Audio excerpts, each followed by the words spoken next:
এমনকি আমার স্ত্রীও, সে আমাকে আর চিনতে চায় না, স্বীকার করতে চায় না আমি তার স্বামী। কারণ আমি আমার ধর্ম পরিবর্তন করেছি। তারা সবাই আমাকে প্রত্যাখ্যান করেছে, আমার ভাই এবং আমার পরিবারের সবাই, আমার স্ত্রী সহ। তারা আমাকে জিজ্ঞেস করে তুমি কেন ইসলাম বেছে নিলে। আমার মাত্র দুটি কারণ আছে, মাত্র দুটি অধ্যায়। আমার বর্তমান মুসলিম নাম জামাল, আগে আমার খ্রিস্টান নাম ছিল পল। আগে আমি চার্চে কাজ করতাম, এখন আমি আমার পরিবার এবং ভাইদের থেকে আলাদা হয়ে গেছি। আমার মাত্র একটি প্রশ্ন আছে। আমি আমার আত্মীয়ের বাড়িতে 3 বার গিয়েছিলাম, 3 বারই আমাকে প্রত্যাখ্যাত করা হয়েছে। আমি জানতে চাই এর সমাধান কি। আপনি কি প্রশ্নটি আবার করবেন? এটি পরিষ্কার নয়। ঠিক আছে, ঠিক আছে। আমি একজন সাবেক খ্রিস্টান, হয়তো 1.5 বছর হলো। আমি জানতে চাইছি, আমি আমার আত্মীয়ের বাড়িতে 3 বার গিয়েছিলাম, কিন্তু প্রত্যাখ্যাত হয়েছি। মুসলিম আইন বা ইসলাম অনুযায়ী এর সমাধান কি? এমনকি আমার স্ত্রীও, সে আমাকে আর চিনতে চায় না, স্বীকার করতে চায় না আমি তার স্বামী। দুঃখিত, আপনার স্ত্রী আপনাকে চান না? আমার ভাই, আপনি কি মাইকে কথা বলবেন? আপনি অর্ধেক মাইকে আর অর্ধেক বাইরে কথা বলছেন। হ্যাঁ হ্যাঁ, আপনি বিরতি দিয়ে কথা বললে আমি শুনতে পাবো, অন্যথায় আমি অর্ধেক শুনে অন্য কিছু মনে করতে পারি। ঠিক আছে, ঠিক আছে। আমি আপনাকে বলেছি যে আমার মাত্র একটিই প্রশ্ন। আপনি বললেন যে আপনি আত্মীয়ের বাড়িতে 3 বার গিয়েছেন এবং প্রত্যাখ্যাত হয়েছেন। হ্যাঁ। Yes, 60 times. প্রত্যাখ্যানের অর্থ কি? তারা কি আপনাকে বাড়িতে ঢুকতে দেয়নি, নাকি বের করে দিয়েছে, নাকি প্রত্যাখ্যান মানে কি? Yes. আপনি ইংরেজির দিক থেকে রিজেক্টেড, প্রত্যাখ্যাত। তারা কি আপনাকে বাড়িতে ঢুকতে দেয়নি? হ্যাঁ, কারণ আমি আমার ধর্ম পরিবর্তন করেছি। তারা সবাই আমাকে প্রত্যাখ্যান করেছে। আপনি আত্মীয়ের বাড়িতে গিয়েছেন 3 বার। 3 বার, হ্যাঁ। এবং তারা আপনাকে প্রত্যাখ্যান করেছে। আমাকে প্রত্যাখ্যান করেছে। তার মানে তারা আপনাকে বাড়িতে ঢুকতে দেয়নি? No, no. এখন পর্যন্ত না। না। না, আমি জানতে চাইছি ইসলাম অনুযায়ী এর সমাধান কি? ভাই, আমি যদি আপনার ইংরেজি বুঝে থাকি, আপনি বললেন প্রত্যাখ্যাত হয়েছেন। প্রত্যাখ্যাত মানে কি আপনাকে বাড়িতে প্রবেশ করতে নিষেধ করা হয়েছে? না না, হয়তো শুধু প্রবেশ নিষেধ নয়, সম্পর্কচ্ছেদ। কারণ আমি আমার উৎস অর্থাৎ ধর্ম পরিবর্তন করেছি, আপনি জানেন। আমি বুঝতে পারছি আপনি খ্রিস্টান ধর্ম থেকে ইসলাম গ্রহণ করেছেন। হ্যাঁ। প্রত্যাখ্যানের অর্থ কি? তারা কি আপনাকে বাড়িতে আসতে দেয়নি, নাকি আপনার সাথে কথা বলেনি, নাকি আপনাকে চড় মেরেছে? তারা কি আপনাকে মেরেছে? তারা আমাকে আর চিনতে বা স্বীকার করতে চায় না। তারা আপনার সাথে কথা বলতে চায় না? হ্যাঁ, ঠিক তাই। কোন আত্মীয়? আত্মীয় তো বিশাল বাড়ি। তারা কি দূর সম্পর্কের চাচাতো ভাই, নাকি আপন চাচাতো ভাই হতে পারে আপনার বাবা? তাদের সাথে আপনার সম্পর্ক কি? তাহলে আমি আরো ভালো উত্তর দিতে পারবো। হ্যাঁ, আমার ভাই এবং আমার পরিবারের সবাই, আমার স্ত্রী সহ আপনার ভাই এবং আপনার স্ত্রী? সবাই। আপনার ভাই এবং স্ত্রী আপনাকে প্রত্যাখ্যান করেছে? এবং আমার পরিবারের সবাই। ও, তাহলে আপনার ভাই, আপনার স্ত্রী এবং পরিবারের অন্য সদস্যরা আপনাকে প্রত্যাখ্যান করেছে। হ্যাঁ। তাহলে এর সমাধান কি? হ্যাঁ, মুসলমানদের মতে বা ইসলাম অনুযায়ী এই পরিস্থিতির সমাধান কি? সমাধান হলো, ভাই, প্রথমে আমি আপনাকে অভিনন্দন জানাতে চাই যে আপনি ইসলামের ছায়াতলে এসেছেন। হ্যাঁ, ঠিক বলেছেন। আপনাকে অভিনন্দন। দ্বিতীয়ত, আপনার অন্যান্য আত্মীয় স্বজন, আপনার ভাই, আপনার স্ত্রী, সবার কাছে ইসলামের বাণী পৌঁছে দেওয়া আপনার দায়িত্ব। এখন কথা হলো, আপনি কতটা ভালোভাবে বাণী পৌঁছে দিচ্ছেন সেটা লক্ষণীয়। আপনাকে যা করতে হবে তা হলো তাদের প্রতি সদয় হতে হবে, তাদের ভালোবাসতে হবে, তাদের উপর রাগ করা যাবে না, এবং হিকমতের সাথে ইসলামের বাণী পৌঁছে দিতে হবে। আপনি যখন বার্তা দেবেন তারা আপনার উপর রাগ করতে পারে। যদি তারা রাগ করে, আপনি প্রতিশোধ নেবেন না। আপনি তাদের সাথে সদয় থাকেন, তাদের কিছু উপহার দেন, কিছু চকলেট দেন। ঠিক, তারা যত বেশি খারাপ আচরণ করবে, আপনার তাদের প্রতি তত বেশি সদয় হওয়া উচিত। কারণ আল্লাহ আপনাকে হেদায়েত দিয়েছেন। এখন আপনার কাজ হলো চেষ্টা করা এবং তাদের ইসলামের পথে আনা। তাই আপনাকে খুব প্রেমময় এবং দয়ালু হতে হবে, এবং আপনি যুক্তির সাথে কথা বলতে পারেন। উদাহরণস্বরূপ, আপনি তাদের জিজ্ঞেস করতে পারেন যে তারা কি বিশ্বাস করে যিশু ঈশ্বর। হ্যাঁ, আপনাকে তাদের জিজ্ঞেস করতে হবে ঠিক আছে। যে কেন তারা বিশ্বাস করে যিশু ঈশ্বর। যখন জিজ্ঞেস করবেন, তারা উত্তর দেবে এবং আপনাকে খ্রিস্টান ধর্ম সম্পর্কে বোঝানোর চেষ্টা করবে। ঠিক ঠিক। আপনি যদি আমার ভিডিও ক্যাসেটগুলো দেখেন, ঠিক আছে। আমি ইসলাম ও খ্রিস্টান ধর্মের সাদৃশ্য নিয়ে আলোচনা করেছি। হ্যাঁ, আজ বিশ্ব ধর্মে মোহাম্মদ সাল্লাল্লাহু আলাইহি ওয়াসাল্লাম নিয়ে আলোচনা করেছি। আমার বক্তব্যের একটা অংশ ছিল বাইবেলের নবী মোহাম্মদ। ঠিক আছে, ঠিক। তাই আপনি তাদের বলতে পারেন যে আপনার বাইবেল পড়েন, বাইবেলে নবী মোহাম্মদ সাল্লাল্লাহু আলাইহি ওয়াসাল্লামের কথা উল্লেখ আছে। আপনাদের নবী মোহাম্মদ সাল্লাল্লাহু আলাইহি ওয়াসাল্লামের শিক্ষা অনুসরণ করা উচিত। আপনারা কেন অনুসরণ করছেন না? তাই আপনাকে তাদের সাথে কথোপকথন শুরু করতে হবে, কিন্তু হিকমতের সাথে। মাঝে মধ্যেই তারা রেগে যেতে পারে, খারাপ আচরণ করতে পারে। তাই আপনাকে খুব নম্রভাবে, ভালোবাসার সাথে এবং যত্ন সহকারে কথা বলতে হবে। হয়তো আপনি তাদের আমার ভিডিও ক্যাসেটগুলো দিতে পারেন। আমার অনেক ভিডিও ক্যাসেট ভাষা ইন্দোনেশিয়ান, মালয় ভাষা অনুবাদ করা হয়েছে।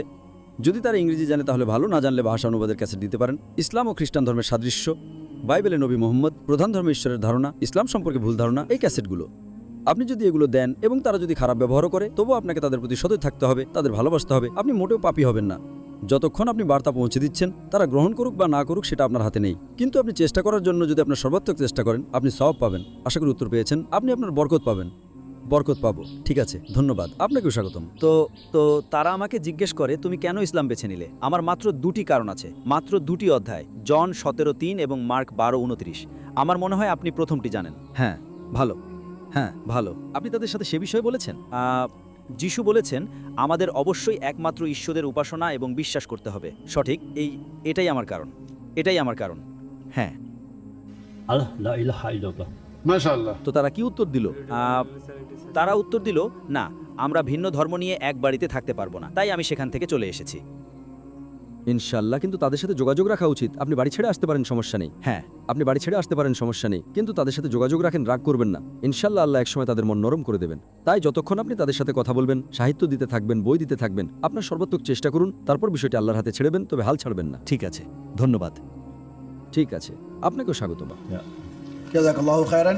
নবী মোহাম্মদ সাল্লাল্লাহু আলাইহি ওয়াসাল্লাম কিভাবে সামাজিক মেলামেশায় ধর্মীয় মতপার্থক্যগুলোর মুখোমুখি হতেন বা বিষয়গুলো দেখতেন, যাতে করে দোদল্যমান।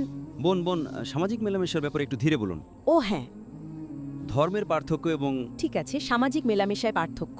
সামাজিক মেলামেশা। হ্যাঁ, যাতে দোদল্যমান ঈমান। দুঃখিত, দোদল্যমানের পরে কি বললেন বুঝতে পারলাম না। দোদল্যমান ঈমান যেন ইবাদতে অটল বা স্থির থাকতে পারে। বোন, নবী মোহাম্মদ সাল্লাল্লাহু আলাইহি ওয়াসাল্লাম সমাজের মধ্যে ধর্মীয় পার্থক্য এবং সামাজিক মেলামেশার বিষয়টিকে কিভাবে দেখতেন বা প্রতিফলিত করতেন? প্রশ্ন করেছেন যে নবী মোহাম্মদ সাল্লাল্লাহু আলাইহি সাল্লাম ধর্মীয় পার্থক্য এবং সামাজিক মেলামেশার বিষয়টি কিভাবে মোকাবেলা করতেন। যেখানে ধর্মের পার্থক্যের প্রশ্ন, সেখানে তিনি দাওয়া দিতেন।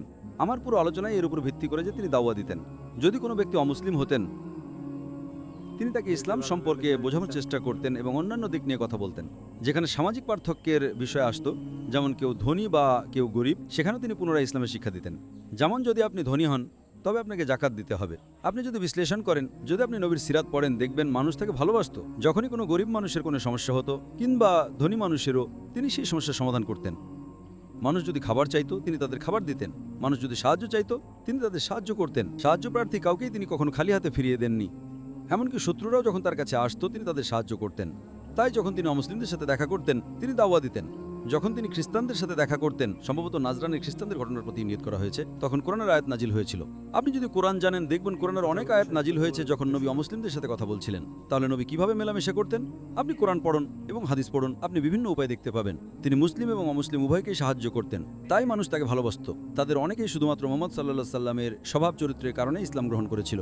তিনি যেভাবে কথা বলতেন, যেভাবে তাদের ভালোবাসতেন, যেভাবে তিনি দয়ালু ছিলেন, যেভাবে তিনি করুণাময় ছিলেন, যেভাবে তিনি নম্র ছিলেন। কোরআন এটাই বলে, নবী যদি নম্র না হতেন অথবা তিনি যদি রূঢ় হতেন, তবে মানুষ তার কাছ থেকে দূরে সরে যেত। তাই নবীর স্বভাবের কারণে, তিনি দয়ালু হওয়ার কারণে, তিনি করুণাময় হওয়ার কারণে, তিনি রাহমাতুল আলামিন হওয়ার কারণে অনেক অমুসলিম ইসলাম গ্রহণ করেছিল এবং অনেক মুসলিম তাকে এতটাই ভালোবাসত যে তারা তার জন্য মরতে প্রস্তুত ছিল। এটাই কারণ যে সাহাবারা তাকে তার স্বভাবের জন্য এত ভালোবাসতেন এবং তিনি নিশ্চিত করতেন যে তিনি ধনী এবং গরিব উভয়কে সাহায্য করছেন, তিনি তাদের সমস্যার সমাধান করতেন। এভাবে মানুষ তাকে ভালোবাসত এবং ইসলাম গ্রহণ করত। আশা করি উত্তরটি পেয়েছেন। আসসালামু আলাইকুম, আমার নাম ইনা, আমি একজন কৃষক। আপনি কি কৃষক? জি, এই সুযোগ দেওয়ার জন্য ধন্যবাদ। আমি একটি বিষয় জিজ্ঞাসা করতে চাই। ইসলাম আমাদের ন্যায়বিচার এবং অন্যের সম্পত্তির প্রতি শ্রদ্ধাশীল হতে শেখায়, কিন্তু নবীর সময় নির্দিষ্ট কিছু নিয়মে গনিমতের মাল বা যুদ্ধলব্ধ সম্পদ নেওয়া বৈধ ছিল। আজকের দিনে আমরা বিষয়টিকে কিভাবে বুঝব? যুদ্ধাবস্থায় থাকা কি সত্যিই মালিকানা নৈতিকতা পরিবর্তন করে দেয়? বোন প্রশ্ন করেছেন যে আমাদের মানুষের সম্পদ এবং জমিকে সম্মান করতে হবে, কিন্তু নবীর সময়ে যারা মানুষের সম্পদ ছিনিয়ে নিত, ছিনিয়ে নেওয়া শব্দটি ভুল। এটাকে সাধারণত গনিমতের মাল বা যুদ্ধলব্ধ সম্পদ বলা হয়। প্রাচীনকালে যুদ্ধলব্ধ সম্পদের নিয়ম আলাদা ছিল, এখন নিয়মগুলো ভিন্ন। আগে পাসপোর্ট ছিল না, ঠিক তো? এখন পাসপোর্ট আছে। আগে নিয়ম ছিল থেকে যুদ্ধ হলে যে জিতবে সে মালিক হবে। সেই সময়ের আইন সেটাই ছিল। তাই সেই সময় যুদ্ধ হলে যে জিতত সে সম্পদ নিয়ে নিত এবং মালিক হয়ে যেত। সেই সময়ের আইন ওটাই ছিল। এখন আইন বদলেছে। তো সেই সময় আইন ছিল ধরুন যুদ্ধ হলো, যে জিতবে সে মালিক হবে। কিন্তু নবীর সময়েও তারা লক্ষ্য রাখতেন যেন কিছু নিয়মকানুন ছিল, যা আমি গতকাল আলোচনা করেছি। গতকালের আলোচনায় আমি বলেছি যে কিতাল বা যুদ্ধের ময়দানেও কিছু নিয়মকানুন আছে। আল্লাহ পেজ 2 সূরা বাকারা আয়াত 190 বলেন, তাদের সাথে যুদ্ধ করো যারা তোমাদের সাথে যুদ্ধ করে, কিন্তু সীমা লঙ্ঘন করো না। আপনি শিশুদের হত্যা করতে পারেন না, নারীদের হত্যা করতে পারেন না, বৃদ্ধ মানুষদের হত্যা করতে পারেন না যারা আপনার সাথে যুদ্ধ করছে না। আপনি মানুষের গবাদি পশু হত্যা করতে পারেন না, গাছ কাটতে পারেন না। তাই এর পার্থক্যটা আপনার বোঝা উচিত। আপনি উপাসনালয় বা মঠ ভাঙতে পারেন না। তার মানে অন্যদের চেয়ে এখানে কিছু আলাদা নিয়ম ছিল। সেই সময় তাদের এই নিয়মগুলো ছিল না। তারা নারীদের হত্যা করত, নারীদের ধরে নিয়ে যেত। ইসলাম নতুন নিয়ম এনেছে। এই যুদ্ধলব্ধ সম্পদ যুদ্ধের সময়ের ব্যাপার, কিন্তু তার মানে এই নয় যে আপনি গিয়ে অন্য কারোর সম্পত্তি বা ফসল নিয়ে নেবেন। আপনি কোনো নারীকে হত্যা করতে পারেন না, কোনো শিশুকে হত্যা করতে পারেন না, এমনকি শত্রুপক্ষের বয়স্ক মানুষদেরও স্পর্শ করতে পারেন না, যদি না তারা যুদ্ধের ময়দানে আপনার সাথে যুদ্ধ করতে আসে। সেটা ভিন্ন বিষয়। আপনি শত্রুর আর্থিক ক্ষতি করার জন্য কিছু করতে পারেন না, গাছ কাটতে পারেন না, কিন্তু যুদ্ধে যা আপনি জয় করেন তা আপনার সম্পত্তিতে পরিণত হয়, মানে আপনি যুদ্ধ করছেন, আপনি ঘোড়া পেতে পারেন বা যা কিছুই গনিমতের মাল হিসাবে ছিল তা আপনার সম্পত্তিতে পরিণত হয়, কারণ সেটি, এবং তারপর যারা যুদ্ধক্ষেত্রে অংশ নিয়েছে তাদের মধ্যে তা ভাগ করে দেওয়া হয়। তো সেই সময় লুটপাট সাধারণ বিষয় ছিল যা ইসলাম কমিয়ে এনেছে বা সুশৃঙ্খল করেছে। এখন আইন ভিন্ন, সেই সময় আইন ছিল ভিন্ন। এখন আমাদের জাতিসংঘ আছে, সেটা ভিন্ন বিষয়। তারা জাতিসংঘের আইন মানে না, তারা জাতিসংঘের আইনের কথা বলে, কিন্তু তারা যা করছে দেখেন এখন গাজায় কি হচ্ছে। 50,000-এর বেশি নিহত, 15,000-এর বেশি শিশু নিহত, নিহতদের 2/3 নারী। তারা সাধারণ নাগরিকদের লক্ষ্যবস্তু করছে, তারা হাসপাতালগুলিকে লক্ষ্যবস্তু করছে, যা সব আন্তর্জাতিক আইনের বিরুদ্ধে। আর কোনো দেশই কিছু করছে না, শুধু কথা বলছে, কেউ পদক্ষেপ নিচ্ছে না, শুধু কথা আর কথা। সমস্যা হলো আজ মুসলিম উম্মাহ দুর্বল। আমরা ঐক্যবদ্ধ থাকলে এমনটা হতো না। ইনশাআল্লাহ আমি এই বিষয়ে একটা আলোচনা দেব, ফিলিস্তিনিদের জন্য মুসলিম উম্মার করণীয় পুরো বিশ্বের কর্মপরিকল্পনা। ইনশাআল্লাহ আগামী রবিবার 20 জুলাই জাকার্তায়, ইনশাআল্লাহ।